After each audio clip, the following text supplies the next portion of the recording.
appreciate this opportunity to ask you. I have 10 questions. I'm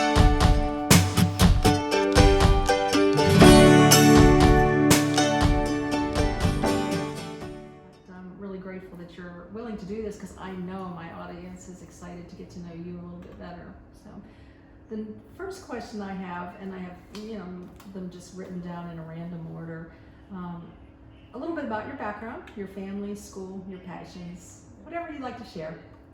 In a few words, so I am from Belgium, Brussels, Europe. And so I was raised among a family of 4 children, 3 brothers, my stepfather and my mom and me. But I also have 2 other brothers on my father's side, so only boys, no sisters. And so you can imagine the dynamic of the family. I studied I lived until 25, I think I was in Belgium. I studied filmmaking, I studied environmental studies, and I had also a master's degree in screenwriting that I did in London. Yeah. Wow, that's a lot. That's a lot. Yeah, that's a lot of studies, but it's I'm really keen to learn, and so I studied and I worked and I studied again, and because I just wanted some other stuff to digest. Interesting. Here we are in a little in a motel that you stayed in last night. Of course, I do my thing and stay wherever, and the audience knows many places that I hang out. But while you're visiting here, you're treating yourself to a little bit of a life of luxury, and we have people coming in and out a little bit. So sorry for that background noise, guys, but now you know where we're at and what we're doing. Exactly. Yeah, anyways, that's why we were laughing, because we've started this a few times and we could just keep starting it and stopping it all day long, and we don't have that kind of time right now.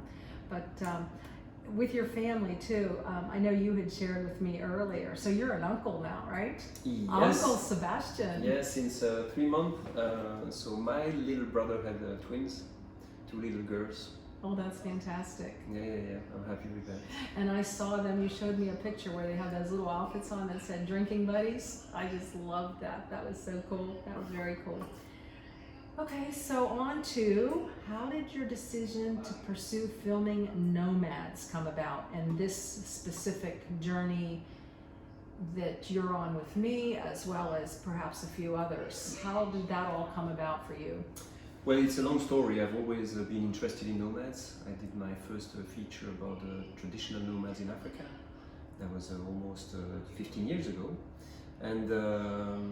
And then, well, I traveled a lot, so I guess I have some nomad blood in myself as well. Mm-hmm. And I've always wanted to travel in different parts of the world. And I traveled, in fact, in Africa, in Europe, in Asia, in North America. So I travel a lot, and I'm always interested to see and discover, and so I guess that's how it came into my mind to do another movie about nomads, but this time not traditional, but more contemporary nomads here in the US. And in concrete terms, it started with the reading of this book that lots of people know called Nomadland. Okay. And I read that in Belgium, and then I was like, okay, maybe I should give a look at what's happening. And it started with the RTR near Quartzsite in January 2019, and that's where we met, actually. Yes, and yes. so that's how it started. And so that was the beginning of your interviewing and meeting and seeing this lifestyle and what the heck here Exactly. in America. Yeah, For exactly. life, yeah. Okay. And have you always lived in? You were born in Belgium. You've always lived there. Yeah, I lived in. So I was born in Brussels. I lived the majority of my life in Brussels, but I lived as well in London, in Berlin. I lived a bit in Montreal, Canada.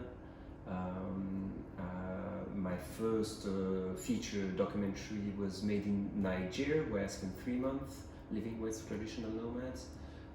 So yeah, I lived in different locations, but my base camp is in Brussels. I see. Okay. And your passion, of course, is, you said, is nomads. But beyond that, what kind of enticing things do you embrace about a nomadic lifestyle? You know, such as, like, are you a hiker? What kind of active passions do you have? If you even yourself have been a nomad part-time, and now, you know, what what turned you on about being outdoors? And...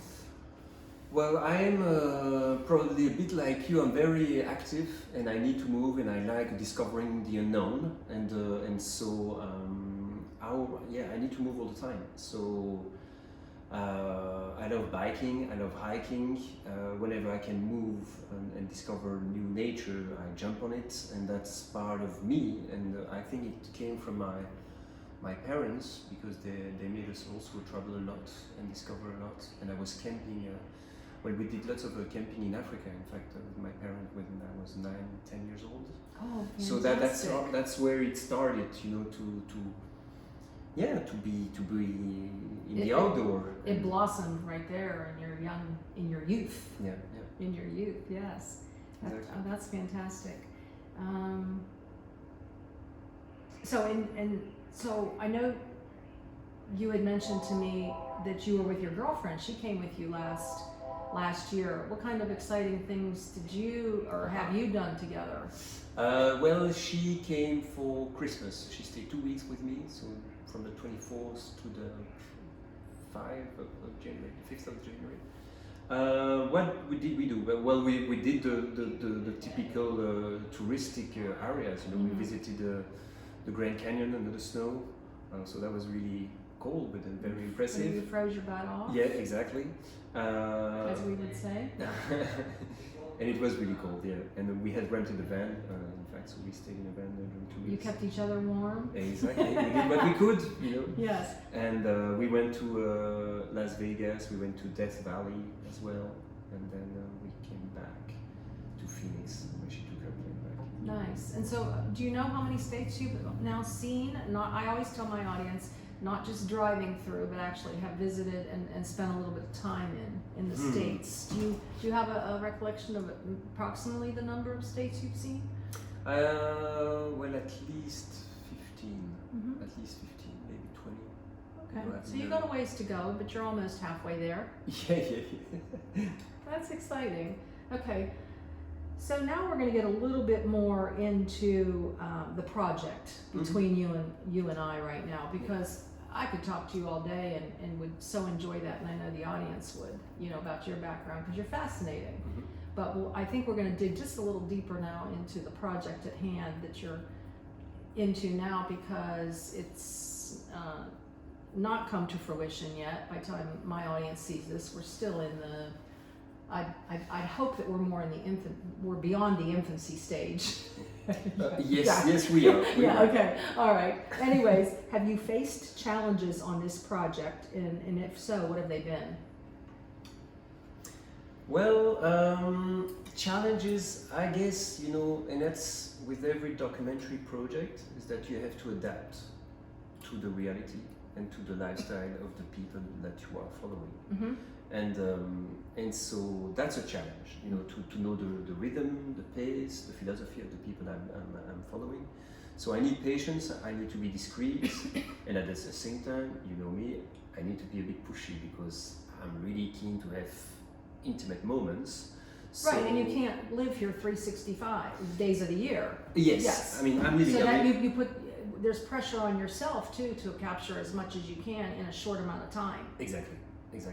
And so, I'm sorry if I interrupted you, but did you have other thoughts about challenges? No, I mean, I'm living on the other side of the planet, so you know, it's quite of a budget to come here. So when I come here, I really need to get the stuff that I need to tell the stories. So it's all this little pressure coming from juggling. Yeah, that I have to take into account, and usually you plan, you try to get what you had planned, and sometimes you get what you had planned, and sometimes you have other stuff. And that's the beauty of documentaries. That's, you try to get what you can. Things happen. Yeah. Once upon a time, someone told me that God is laughing while we're busy making plans. Yep. So there's probably some truth to that within this journey too. Exactly. Yeah, you make the plans, but I'm going to show you what the real plan is. Exactly. Type of thing. And I know it was a bit of a challenge and also a blessing for you to be here now in this particular time, as I believe that this will be probably, if you all are watching now, it's the end of December, maybe it's 2021 early on, as far as how I can imagine my videos being spread out and being scheduled.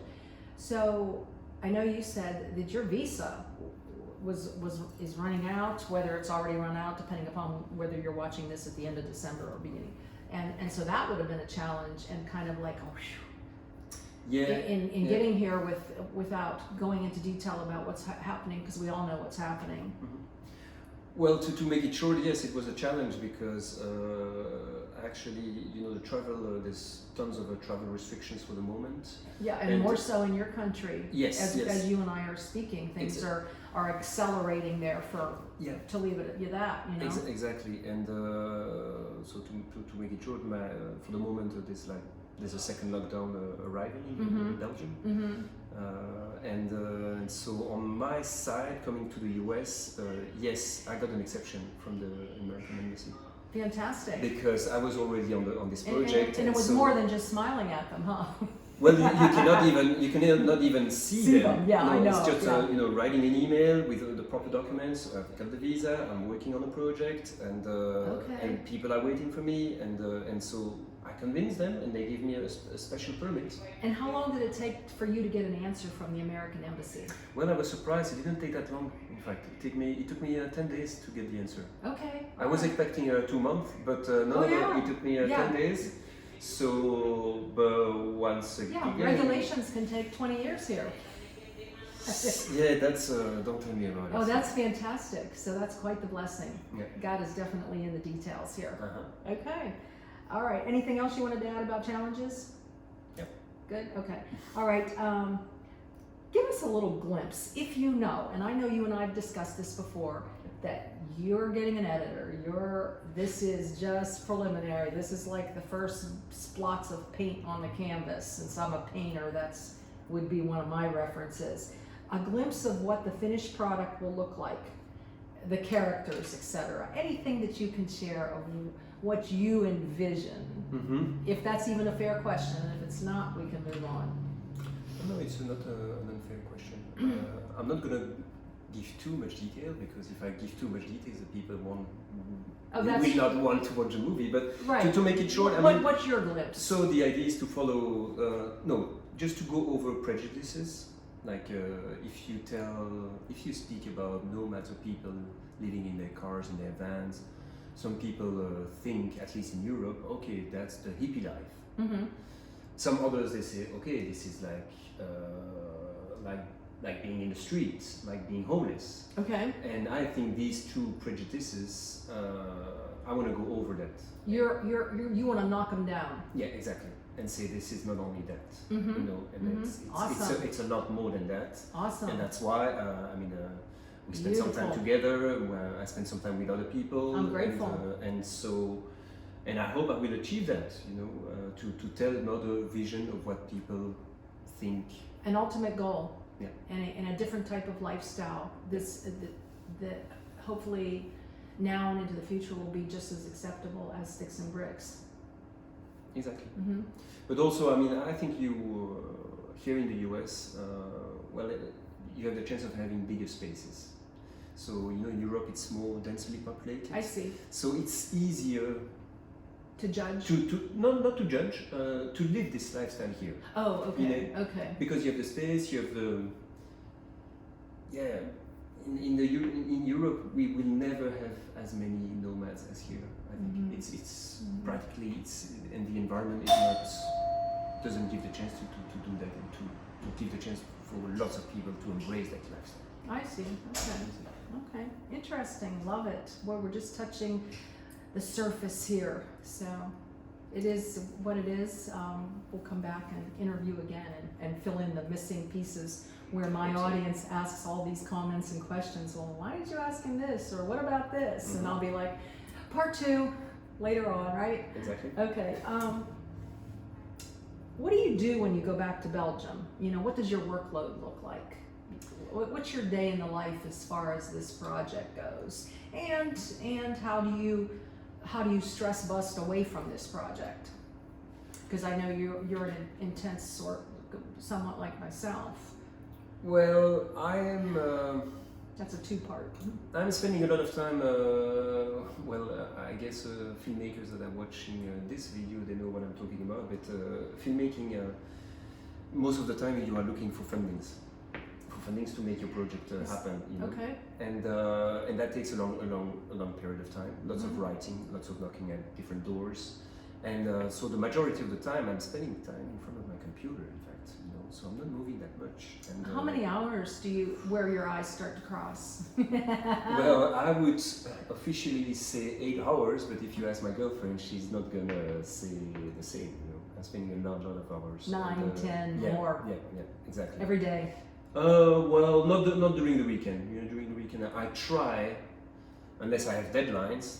Usually I have lots of deadlines, but I try not to be too focused on my computer because my head starts to blow away and I'm spending too much time in front of the computer. And I do hear, like with creativity, and you've reminded me too, you have to step away from it.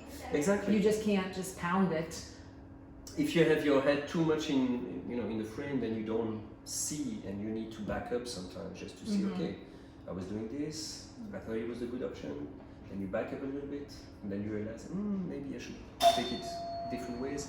And that takes time, you know, and you have to give you time to just back up and rethink about what you're doing. Right. And so what do you do to what I call stress bust? You know, to get away from working and just have some time to you and your girlfriend. What does that look like during the week when you're heavily into the project? Do you give yourself some opportunity for some self-care, is what we call it. Yeah. So important these days. Lots of biking. I bike a lot, and with my girlfriend we do yoga. That helps a lot to de-stress and to refocus. I imagine diet, because I've seen diet. Yes, of course. I mean, we are both a vegetarian. I see. But I mean, I didn't think about it. It's sometimes. I mean, we've been vegetarian for the last 10 years, and it's just sound natural for us. But I have nothing against people who eat meat or but each one has to find his own diet, and for us it's very nice. Right, but if you go off of your diet now, I would imagine that would make you feel like a blob and tired. Where diet helps your energy level to keep yourself healthy in the midst of the amount of stress you're putting on yourself. Yeah, I mean, for example, here I don't find the same diet that I have in Belgium, but somehow I know that it's not gonna last months and months, so you know, I'm patient, and I think knowing that in 3 weeks I'll be back in Belgium having my habits, I can cope with it, you know. Okay, so you can deviate a little bit. Yeah, you don't have to be totally. No. I mean, that's what I like about coming back to filmmaking. I like being invested in different environments because it's challenging and it gives me the chance to. I have to act quickly, and it's some people hate that, but I love it. Awesome. I need that. Awesome, yeah. And it sounds like you embrace. Well, I know you do. You embrace change and spur of the moment, and you go with the flow, and but you're pursuing your end goal at the same time. Yes. Yes, I recognize qualities. I don't know why. Okay. Let's see. The average amount of time or hours does it take to film a documentary such as this? You can do a documentary in 20 years. It all depends on what you want to tell and the funding and the time that you have. But for this particular project, it started when I started reading this Nomadland book. That was in fall 2018, October 2018. My best guess is that the movie is going to be finished, edited in September 2022. 22. So then 4 years. Okay. 4 years of my life being. Okay, Serene and Simple Life audience, this is the first me hearing this. I thought we were maybe done in another year. We're looking at a year and a half. Because the editing, as you know, we film a lot. Yes. And what it implies to re-watch everything. There's going to be like maybe 100, 200 hours of filming. Okay. And so that takes time, just simply. Absolutely. Imagine like in general, when you re-watch, you cannot watch more than 4 hours a day. No. Because after that you start to. Oh, you can't watch more than 4 hours of Linda a day? I'll try to do more, but I mean. I'm teasing. As we get to know each other. Yeah. Exactly. A show with serene and simple life for 10 hours non-stop, you'd be like, ah! But I have the experience, and I know that I'm ready to jump in. Yeah. And when you start a project, you have to go until the end of it. Right. And I know, I mean, for anyone who does video, there's always this point where you're just like, do I really want to go through this? Am I not like, is it not enough? And you have to keep it up. That. You know, I mean, it's perseverance. It is perseverance. I'm big on perseverance. Yes. So you said September 2022, just so I can get that in my little noggin. If all goes well, I understand we've got the funding, we've got the approvals, we've got the, if everything was beautifully set in place for you, you're looking at maybe September 2022. I mean, I guess I would love it to be finished before. I think the proper movie is going to be finished in spring 2022, but I foresee that the premiere will be fall 2022. Okay. You understand what I mean? It's Yes. like we have to finish it, and then it's not like you finish the movie and the day after you present it. No, of course not. Yes, So, and I could put on my calendar then September 2022 to come to Belgium, right? For the premiere and shake people's hands. Cross fingers, cross fingers. Then for it to become a actual big screen film or whatever you call it. Well, it's you have two channels or two ways to broadcast it. You have festivals.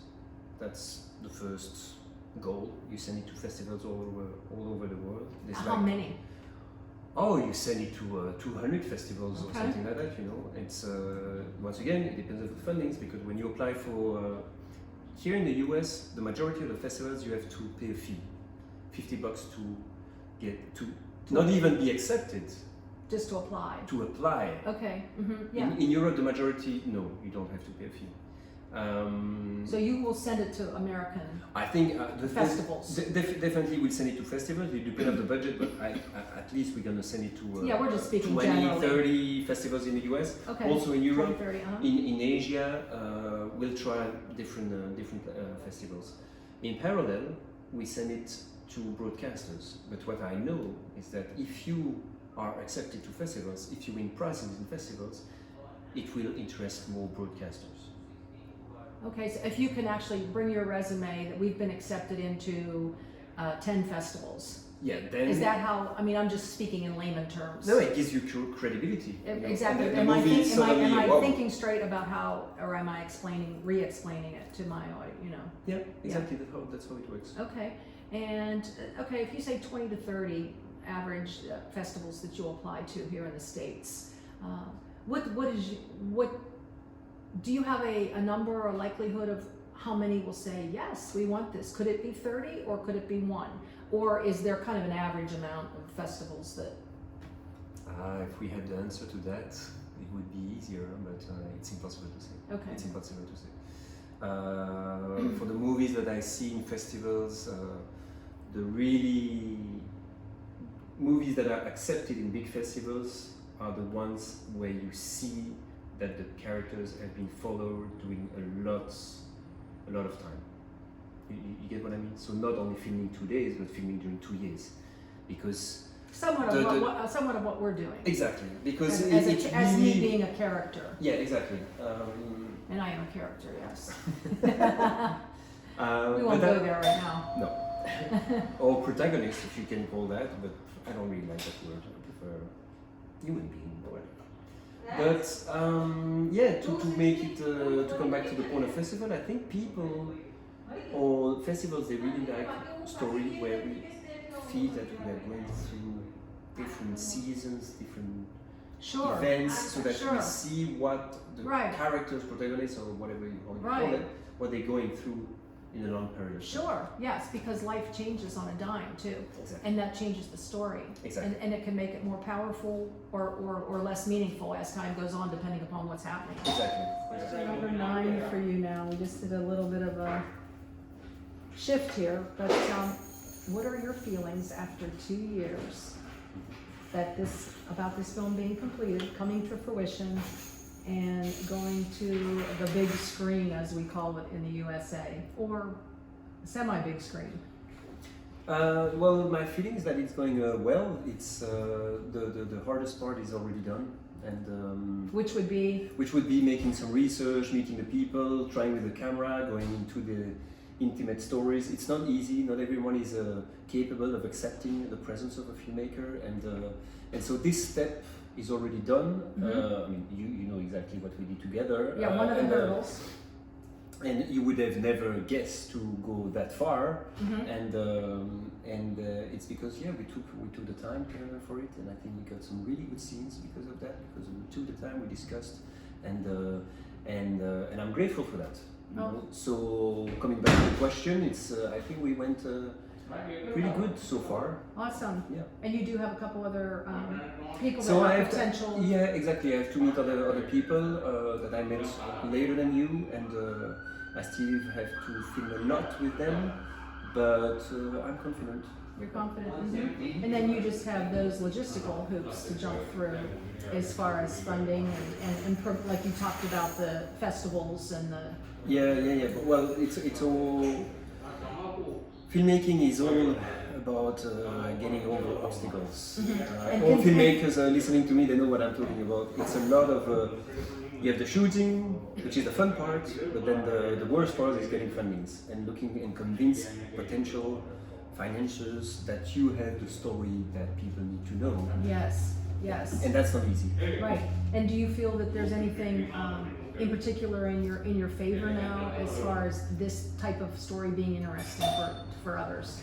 Yeah, I think there was the release of this feature film called Nomad lately that got some really good reviews for what I've heard. I haven't seen the movie, so I'm not going to speak about it. Right. But I think it's a plus for the project that we are doing. Not that we are going to do a better film, but it's more like a You're not in competition. No, not at all. I would perceive it more like a complementary project. This was a fiction. This is a documentary. There's gonna be similar situations. There's gonna be different situations, and I think it's great that what we did together can be part of that bigger picture. We have the future. Oh, that's fantastic. Yeah. So I wish you well. Wish us well on this. So. Always a bonus round, and I believe that the bonus is number 10. I'm not exactly sure. What, just pertaining to Serene and Simple Life, what was one of your, or a couple or whatever, favorite scenes that you followed me and filmed me? And then of course I will give you also the opportunity, what was your least favorite or your challenges in that you would have preferred it go a different way? With Serene and Simple Life. Yeah, I got you. I think about the great moments that we lived the RTR, because for different reasons. Because there's the landscape is gorgeous. The people that we met there, that you met, the presentation that you made, it was all of a kind of a setting. The dynamic. Yeah, the dynamic is very positive, and I really enjoyed that. And then all other scenes that we're not going to describe too much. Right. But you gave me lots of time where you were on your own, and I think this was really moving. And I'm grateful for that. You know, these events that I had witnessed in Texas and other states, I think they were also really good. And I'm not going to describe too much because I want the audience to watch the movie. You know? Absolutely. So yes, we'll keep them in suspense for later. Exactly. Yes. Okay. So overall, you're pleased, of course, then with the progress, or you would not have come back. Exactly. No, to let the people know, so it's the first time that I've met you. Yes, fourth time. That's right. Yes. The first 2 RTRs. Yes. And then Texas, and now in Tennessee. And yeah, that's awesome. Wow, how time flies.